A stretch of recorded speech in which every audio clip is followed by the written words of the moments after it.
Boa noite, meu nome é Mark Diniz Cruzeiro, represento a empresa Lenderbook.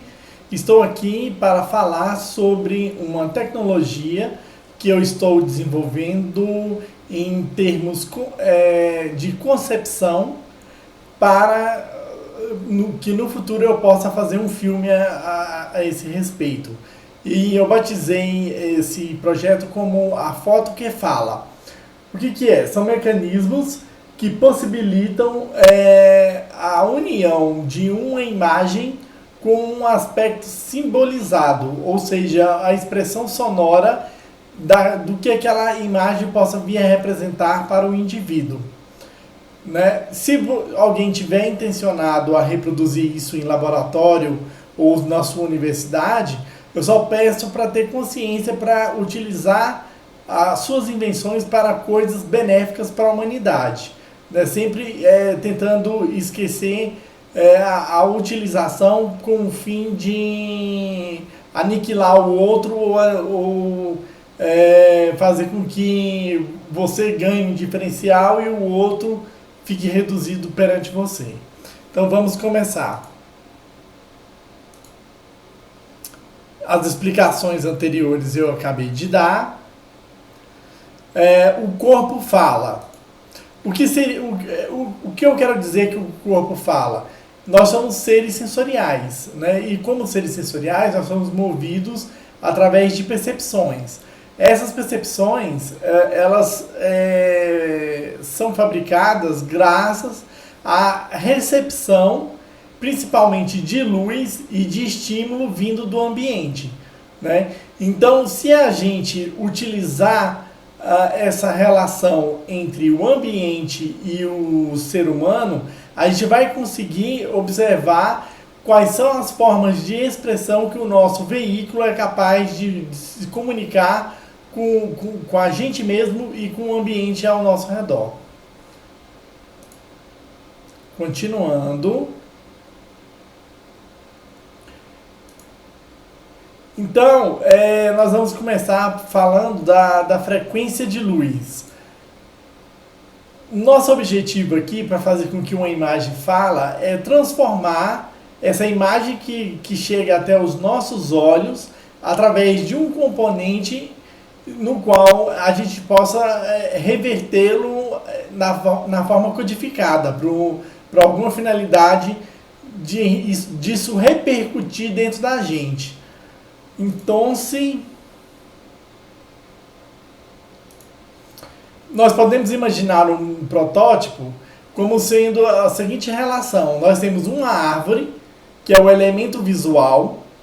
Aí nós temos um mapa, que é um conjunto de materiais que eles absorvem essa luz, como se vocês podem visualizar como se fosse a retina do olho, né?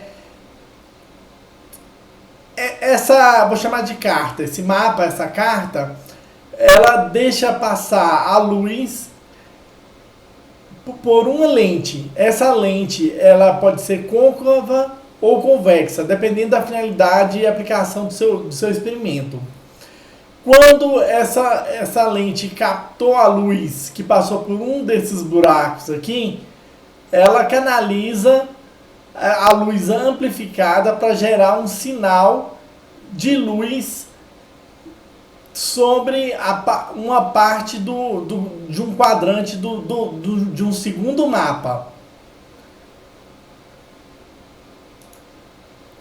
Então nós podemos pensar no protótipo 1 uma estrutura completamente mecânica que não tenha nenhum tipo de material do tipo ferroso e nem circuito elétrico. Nós vamos começar de princípios primitivos para depois começarmos a analisar coisas mais complexas como o circuito elétrico. Só para vocês terem uma ideia da concepção de como eu estou imaginando o equipamento. Então imagine um cilindro no qual esse cilindro tem esse mapa cravejado nele. Então, um indivíduo, quando capta uma luz, essa luz reflete nesse cilindro e esse cilindro está girando. Aí, quando essa luz é captada, o que acontece? Esse cilindro é cheio de uma borracha umedecida, que ela tem pinos de ativação.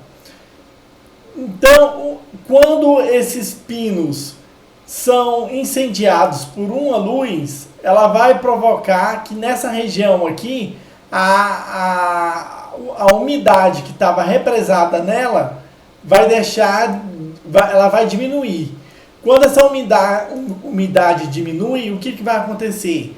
A borracha, que era antes uma borracha umedecida, ela vai sofrer um encolhimento, porque ela perdeu massa. Então ela vai criar uma diferenciação dos tamanhos dos pinos. Em algumas zonas, uns pinos vão ser mais representativos e outros menos representativos. Então, essa mecanicidade vai permitir que a informação da onde está o objeto migre para a segunda engrenagem, roldana. Quando essa roldana passar pelo lado oposto, ela vai encontrar um local onde ela vai fixar as informações, como se fosse setar botões, ou apertar os botõezinhos. Quando ela apertar esses botões, o que vai acontecer? Ela vai começar a acionar uma sequência de engrenagens, e essas engrenagens vão fazer com que a parte motora do que você estiver produzindo, vamos supor que seja um drone, né, no qual você não queira que tenha circuitos elétricos. Então, esse drone vai ser possível ganhar uma instrução no qual ele vai desviar automaticamente de um objeto quando ele identificar na carta que esse objeto está em rota de colisão com outro objeto externo. Aí a gente pode imaginar também que cada parâmetro dessas engrenagens aqui, quando forem inicializadas, ele notou que aqui o objeto continua posicionado. Na medida que a segunda vai girando, ele vai indicando na carta qual o procedimento de aproximação ou de afastamento do objeto daquele objeto encontrado. Então a gente pode pensar também esse mesmo mecanismo, mas do lado da robótica, como uma forma da gente fazer um olho biônico também, né, no qual ele pode se posicionar diante de um objeto. Então a gente imagina, dentro desse protótipo 1, a captura da imagem que passa por uma lente que amplia e aquece a zona específica. Uma vez essa zona é aquecida, o mecanismo vai girar, passar a informação para o segundo mecanismo e, por sua vez, inicializar as coordenadas no mapa que vai dar acesso às engrenagens. O protótipo 2.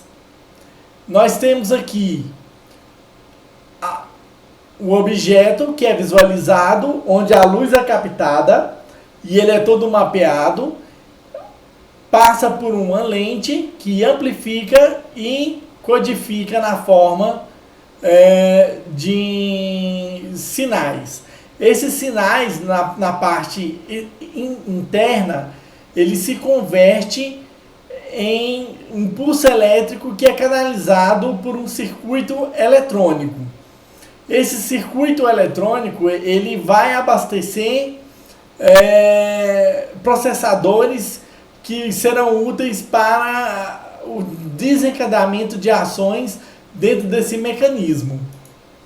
Então a gente pode pensar também num protótipo 3, onde a gente tem um objeto, esse objeto é capturado, é mapeado em termos de setores, e nós temos uma combinação aonde nós temos 3 lentes, uma lente que deixa passar coloração vermelha, outra lente que deixa passar apenas coloração amarela e a outra lente que deixa apenas passar coloração azul.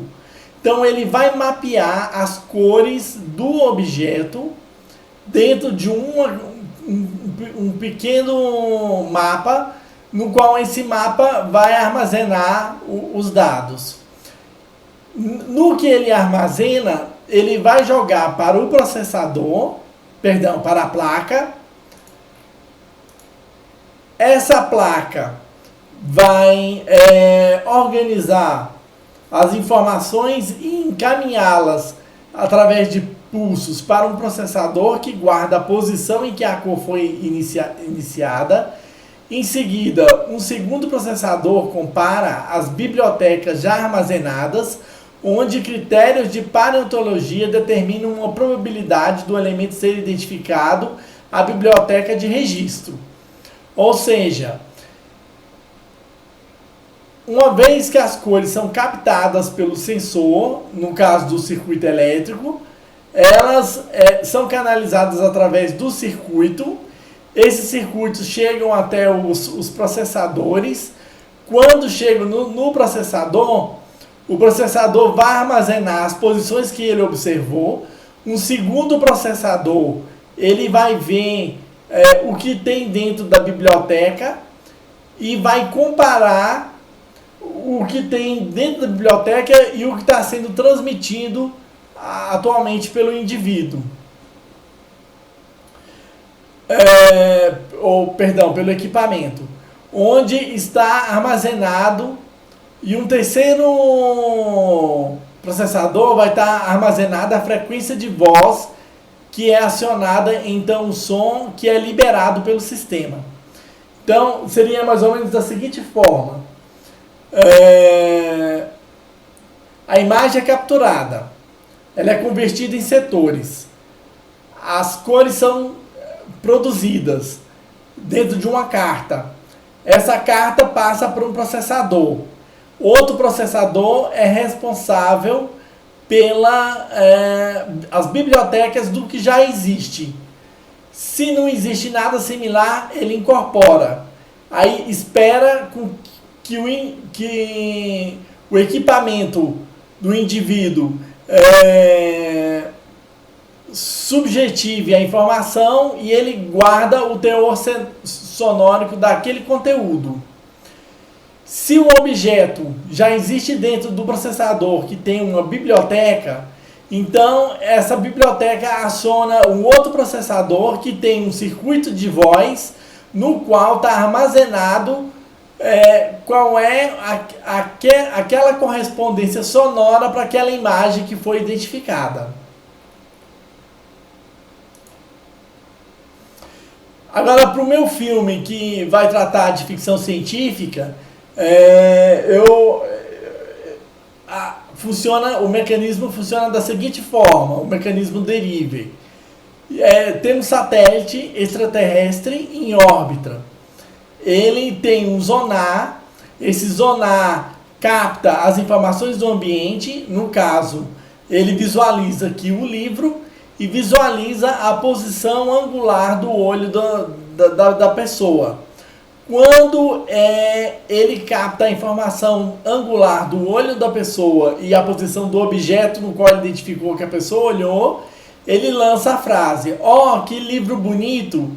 A frase é recebida no ouvido médio, no qual, a partir desse instante, o pensamento é desencadeado como uma micro-onda sonora, no qual o indivíduo é capaz de perceber aquela excitação como sendo um pensamento produzido pela sua identificação da imagem.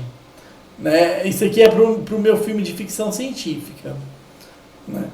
E também outra forma que pode utilizar desse mecanismo que eu estou organizando para o meu filme é utilizar o satélite não através de ondas canalizadas para o ouvido médio, mas diretamente no sistema límbico do indivíduo, no qual possibilita uma interação em que a ativação sensorial é produzida dentro das partes internas do próprio mesoencéfalo do indivíduo, do próprio sistema límbico, originário de lá, no qual é desencadeado uma frequência que torna o pensamento algo percebido. Né? Essa terceira elemento que eu coloquei por último aqui, eu quero deixar claro que é um elemento de conexão onírica. Eu não estou afirmando que esse equipamento exista. Embora a minha crença pessoal, eu acredito que possa existir sim um tipo de equipamento desse tipo, né? Mas como eu sou meramente um profissional de neurociência, eu jamais poderia afirmar a existência de algo que eu não tenho comprovação científica para isso. Mas eu não descarto essa possibilidade. E espero que essas informações sejam úteis, principalmente as relativas ao projeto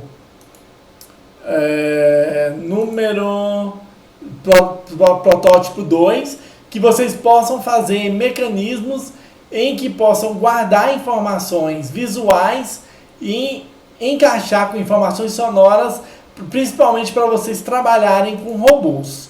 Né? Vocês podem fazer com que um robô tenha uma biblioteca de imagens e toda vez que ele olhar para uma determinada imagem, ele fala qual é a cor daquela imagem, algum aspecto visual daquela imagem e também falar o nome dos objetos que ele está visualizando. Né? Isso aí é bem simples essa concepção de fazer. Se eu não me engano, robôs japoneses já estão sendo fabricados já com esse conceito. Né? Seria interessante eu visualizar quem estiver interessado. E quem estiver mais interessado em outras ideias, vocês podem acessar a Amazon. Meu nome é Marques Diniz Cruzeiro. Eu já tenho, se eu não me engano, uns 22 livros. Quem quiser contribuir e me ajudar, só comprar uma dessas obras e fazer a leitura. Para quem gosta de tecnologia, eu desenvolvi um livro chamado Para Que Serve, que tem mais de 200 tipos de ideias diferentes para quem gosta de produzir novos equipamentos.